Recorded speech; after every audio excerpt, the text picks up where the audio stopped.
나는 항상 두려움이 무엇인지 알고 있다고 생각했습니다. 결국 한밤중에 심장이 뛰고 악몽에 빠져 깬 적이 없는 사람이 있겠습니까? 그러나 그 끔찍한 고창의 소유지에서 내가 겪은 일을 대비할 수 있는 것은 없었습니다.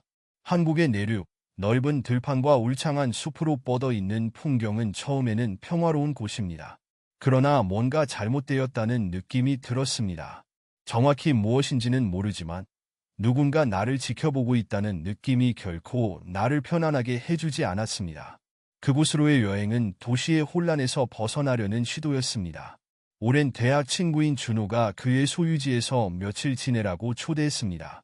그는 항상 시골 생활이 간단하고 음식이 맛있고 공기가 신선하며 무엇보다도 휴식하기에 좋은 곳이라고 말했습니다.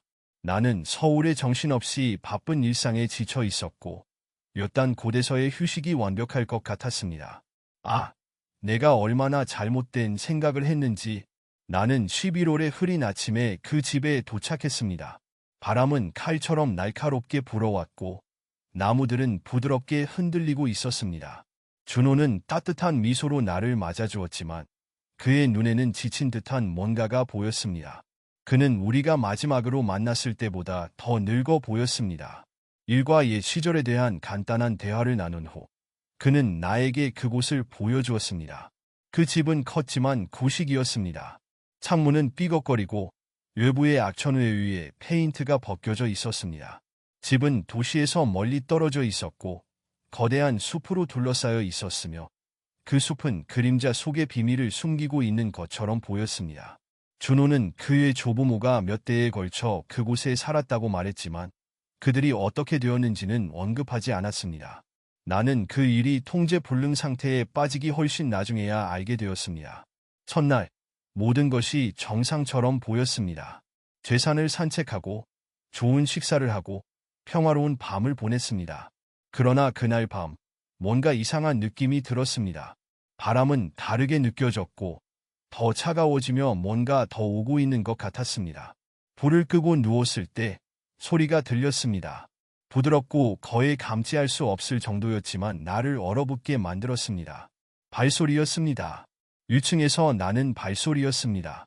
나는 준호와 함께 그 집에 혼자 있다고 생각했습니다.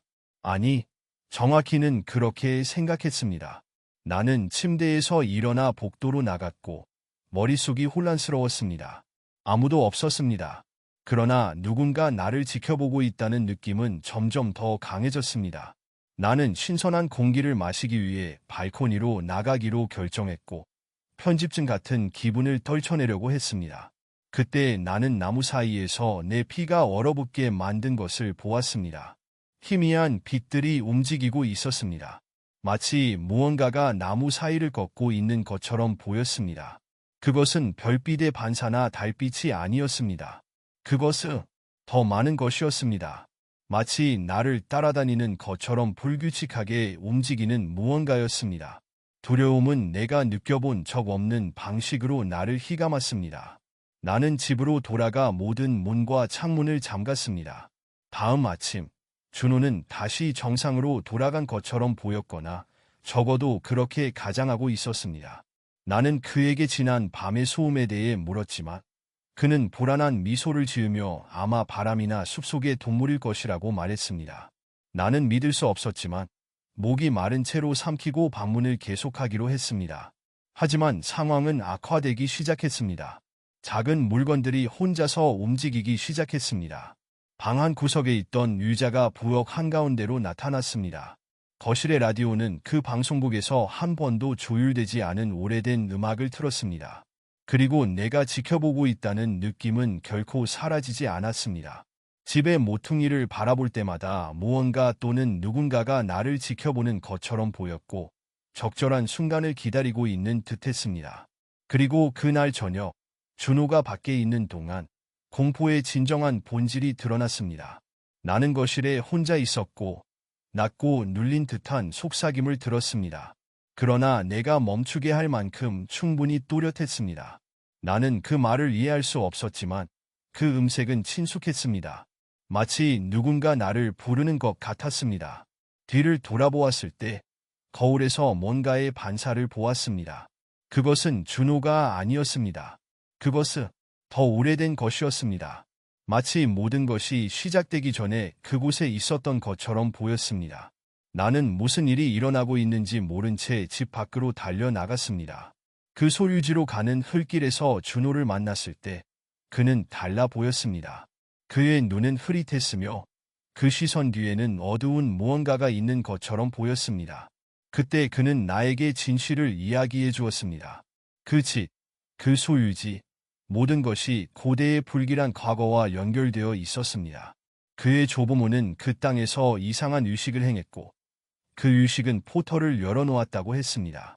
이 세계와 다른 세계 사이의 길, 그림자와 설명할 수 없는 공포의 세계로 가는 길이었습니다.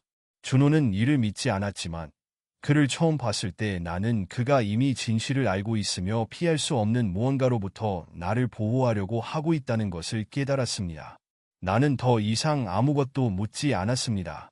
나는 차로 달려가고 뒤를 돌아보지 않고 떠났습니다. 준호의 얼굴은 이제 절망의 표정으로 일그러져 있었고 나무 사이로 사라졌습니다. 오늘 서울로 돌아와 나는 내 삶을 이어가려 노력하지만 밤은 다르게 느껴집니다. 누군가 나를 지켜보고 있는 눈빛, 움직이는 그림자들, 내 머릿속의 속삭임을 느낍니다. 그리고 나는 깊은 곳에서 내가 고창을 떠난 유일한 사람이 아니라는 것을 압니다. 무언가 나와 함께 왔습니다. 그리고 그것은 영원히 나를 괴롭힐 것입니다.